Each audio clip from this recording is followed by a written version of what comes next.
Notre Dame football is one of the biggest brands in all of sports, have a rich history of producing big-time players in national championships, and are always one of those teams that is given the benefit of the doubt at the beginning of the season. As the Fighting Irish kick off later today against Navy, I want to put a spotlight on their young coach, Marcus Freeman. He's one of the top young coaches in all of college football, is slowly building a monster at Notre Dame, and in my opinion, will have the Fighting Irish back to where they need to be in just a couple more years. In today's video, I want to talk about Marcus Freeman, my thoughts on the Fighting Irish, and why I think Freeman will be so successful. But before we get started, quickly be sure to leave a like if you're going to support today's video, subscribe if you're new and love college football content, and let me know what player, team, topic, or situation I could cover next. Now let's get started and talk about Marcus Freeman building a monster at Notre Dame. At just 37 years old, no one ever expected Marcus Freeman to be a head coach at this age. Going back in time, Freeman was born in Dayton, Ohio, and was a great football player. He ended up attending Wayne High School and eventually went on to Ohio State. What's crazy is he actually has a profile in most recruiting databases and is one of the first coaches to ever have that happen to him. He ended up starting 37 games at Ohio State, became a second-team All-Big Ten linebacker, and is in the top 25 of all time for Ohio State tackling.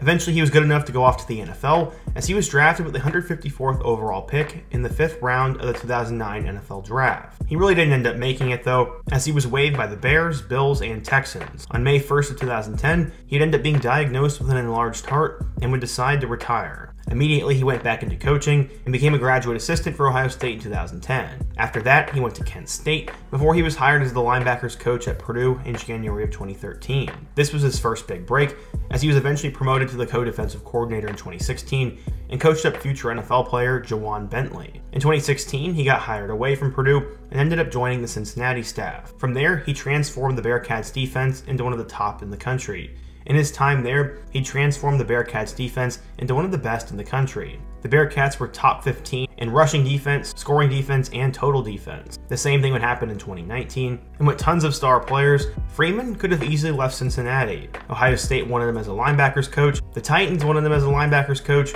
and Michigan State even wanted him as their defensive coordinator. He was considered one of the rising stars in college football, and his profile would only increase in 2021. He ended up getting hired away to be the defensive coordinator at Notre Dame, and this was a huge get for the Fighting Irish. He immediately became a great recruiter, had a great persona, and knew how to coach a defense. Unfortunately, he would lose to his old school in Cincinnati, as the Irish lost to them at home in South Bend. But besides that, Freeman had a pretty good 2021 season, and when Brian Kelly bolted for LSU, the Irish administration had a decision to make. They ended up rolling the dice and said that Freeman was going to be their permanent head coach. While some were definitely skeptical of the hire, anyone who knows anything about Marcus Freeman thought it was a home run hire. At only 35 years old, his best coaching days were still ahead of him. He really related with young players, had a great family culture, and he was the guy that the players wanted. But after the Brian Kelly era, Notre Dame needed a culture refresh, and Freeman is definitely that guy. He kept Tommy Rees on his staff, salvaged the 2022 recruiting class, and had a lot of hype for his first year on campus. His first recruiting class featured 18 blue chip recruits, and he also grabbed a big name from the transfer portal. He snatched Northwestern safety Brandon Joseph away, as he was considered one of the top safeties in the country. The Irish also returned some pretty good players, as they would bring back their quarterback Drew Pine, had a star defensive lineman in Isaiah Foskey, a generational tight end prospect in Michael Mayer, and a solid offensive line anchored by Jarrett Patterson. Al Golden was brought in as the defensive coordinator, and things looked like they were going to go great for Notre Dame. Unfortunately though, it was a tough start. In week 1, they'd have to travel on the road to play against Ohio State, and the game was never competitive, and they lost 21-10. After that, they suffered one of the worst losses in program history, as they ended up losing at home to Marshall. They lost by way of a late pick 6, and nearly avoided disaster against Cal, as the Golden Bears dropped a Hail Mary pass. The first 3 games were definitely tough, and some thought Freeman was in over his head. Luckily though, he'd righten the ship.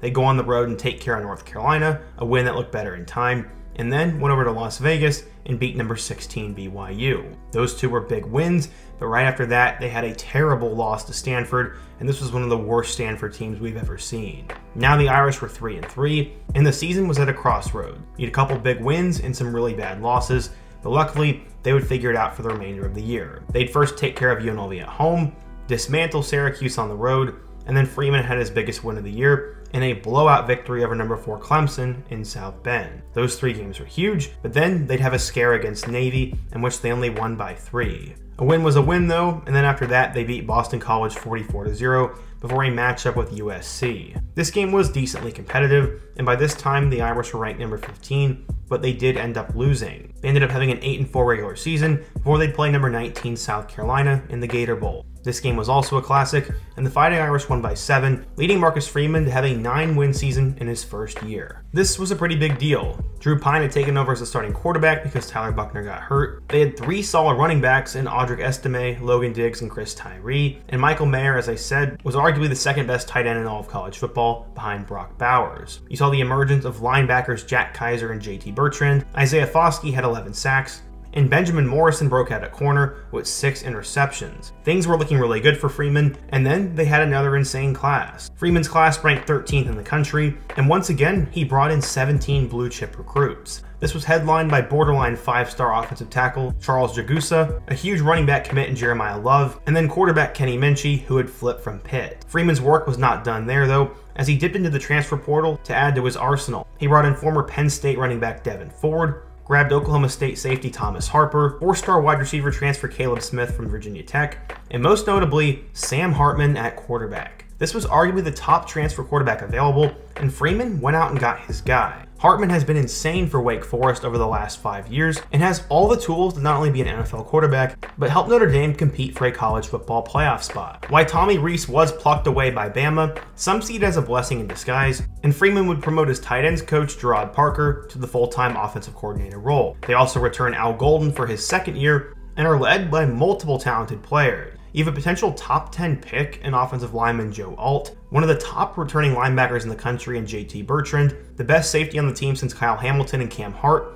and then obviously an anchor at quarterback in Sam Hartman. They did lose a couple key pieces to the portal though, as Tyler Buchner obviously went to Bama, running back Logan Diggs went to LSU, and then 2 of their better receivers in Lorenzo Styles Jr. and Joe Wilkins transferred to Ohio State and Miami of Ohio. But the offense should be totally fine. Sam Hartman will be able to do a lot of damage due to his experience, his skill set, and his terrific offensive line. At running back, they return their leading rusher in Audric Estime, and they also have a couple of solid backups, as you have Devin Ford from Penn State, former blue chipper Jabron Payne, and true freshman Jeremiah Love. At the wide receiver spot, things get interesting. They have a couple guys who could step up right away. Sophomore Tobias Merriweather looks like a future star.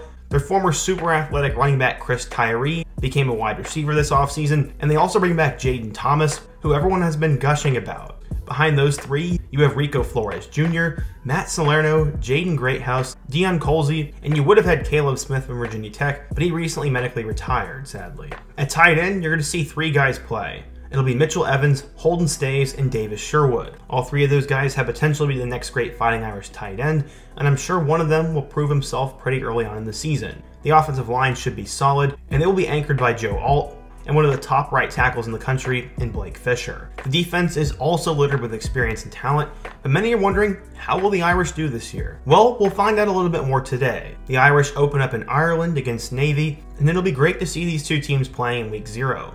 The game should be over pretty quickly, and the same can be said for the Tennessee State game. I think they win these 2 pretty easily, and they'll also take care of Central Michigan in week 4. In week 3, they have to go on the road to NC State, and that game should be somewhat tricky. The Wolfpack are always tough to play against, and it'll be no different on this night. I think Notre Dame wins though, setting up a colossal matchup with Ohio State in week 5. Setting up a colossal matchup with Ohio State on September 23rd. This will be the biggest game of the Marcus Freeman era so far, and while I'd love to say they're going to pull off the upset, I don't know if they're quite there yet, and I think Ohio State will beat them in a thriller. After that, they have 2 trap games as they have to go on the road to Duke and Louisville. While many sleaze at the idea of Duke being decent at football, they won 9 games in year 1 under Mike Elko and bring back pretty much their entire team, so I wouldn't just say that'll be an easy game. I do think Notre Dame wins though. Louisville just hired Jeff Brom, and I think he'll have the Cardinals competitive in year 1. I still think both of those are wins though, and that'll bring them to a 6-1 record. After that, they play USC at home, and this is another huge game. I'm actually going to make a bold statement and say that Freeman pulls this one off. I think it'll be one of the best games of the year, and right now I'm worried about USC's defense,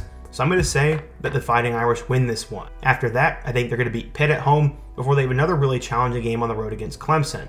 While I'd also love to say that I think Notre Dame will win this one, I don't think it's going to happen, and while it will be competitive, I think Clemson wins by 1 or 2 scores. That'll give them their 2nd loss of the year, and then against his former team, Sam Hartman will beat Wake Forest, and then they should easily go into Stanford and win that one. That would put Notre Dame at a 10-2 record, but my goodness, they have some loaded games. I'm really looking forward to the Ohio State Clemson, and USC matchups, and I'm also going to keep a close eye on the NC State and Duke matchups. All in all, I think they end up winning 10 games this year, and that'll be another step in the right direction for Freeman. It'll be his first double-digit win season, and they could potentially win 11 games depending on who they play in the bowl game. Freeman's already off to a terrific start in the 2024 class, as he has quarterback CJ Carr signed, a ton of other blue-chip recruits, and is winning over coaches and players on the recruiting trail. He's a young coach with charisma, great leadership ability, has built a tremendous culture, and I think we'll get Notre Dame back to where they need to be. This year will be really tough, but 11 wins is achievable, and the sky is the limit for Freeman. That's why I personally think he's building a monster at Notre Dame, and I'm excited to see how this year goes. But what do you guys think?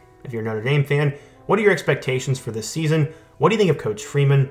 And how do you expect him to do in the long run? If you're not a fan of Notre Dame, also be sure to let me know your thoughts. Let me know what program I should cover next. And before you go, be sure to leave a like, subscribe if you're new, and check out all my other videos on the end screen.